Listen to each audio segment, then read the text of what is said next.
आप सभी दोस्तों को नमस्कार प्रणाम। मैं दिनेश सिंह सूर्या और अभी मैं दिल्ली में हूँ। और आप जैसा कि जानते हैं कि पूरे देश में चुनाव का माहौल है और पूरे देश में फर्स्ट फेज़ का इलेक्शन हो चुका है और सेकंड फेज़ की होने वाली है पूरे भारत भर में। लेकिन बिहार का सबसे हॉट सीट बना हुआ पूर्णिया सीट। और आज मैं पप्पू यादव जी के बारे में कुछ आपको बताना चाहता हूँ, चूँकि आप लोग भी जानते हैं कि पप्पू यादव किस तरह का काम करते हैं। लेकिन फिर भी पप्पू यादव के समर्थन में आने का मकसद ये है कि पप्पू यादव एक ऐसे नेता हैं जो कि जन जन के लिए, गरीब के लिए, असहाय के लिए वो हरदम मदद के लिए तैयार रहते हैं और आप लोग जानते भी हैं। लेकिन फिर भी आप लोग ने देखा होगा कि बाढ़ में, जिसमें पूरा पटना डूबा हुआ था, उस समय बाढ़ में पप्पू यादव पानी में उतर के, अपने कमर भर पानी में उतर के उन्होंने लोगों की मदद की, लोगों की सेवा की।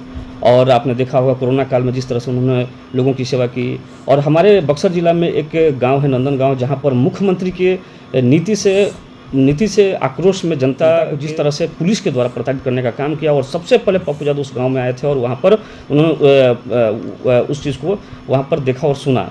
तो सबसे पहले पप्पू यादव ने वहाँ पर, उसके बाद चौंगाई प्रखंड के अमसारी गांव में जिस समय शराब कांड में लोगों की जब मृत्यु हुई, तो सबसे पहले पप्पू यादव ही आने वाले थे। यानी आप देखें, जिस भी काम में, चाहे शादी विवाह का हो, चाहे मरनी जीवन का है, चाहे मर्डर हो, चाहे कहीं भी जो भी घटना अगर बिहार में कहीं भी होती है, या देश का भी अगर कोई मैटर होता है, तो वहाँ पर पप्पू यादव सबसे पहले होते हैं। तो हमें सबसे पहले ये देखना है कि कौन हमारे लिए पहले आ रहा है, कौन हमारे लिए जो खड़ा हो रहा है, स्टैंड हो रहा है। और बहुत से विभिन्न मुद्दों पर, महंगाई और भ्रष्टाचार और विभिन्न मुद्दों पर उन्होंने आवाज़ उठाने का काम किया है।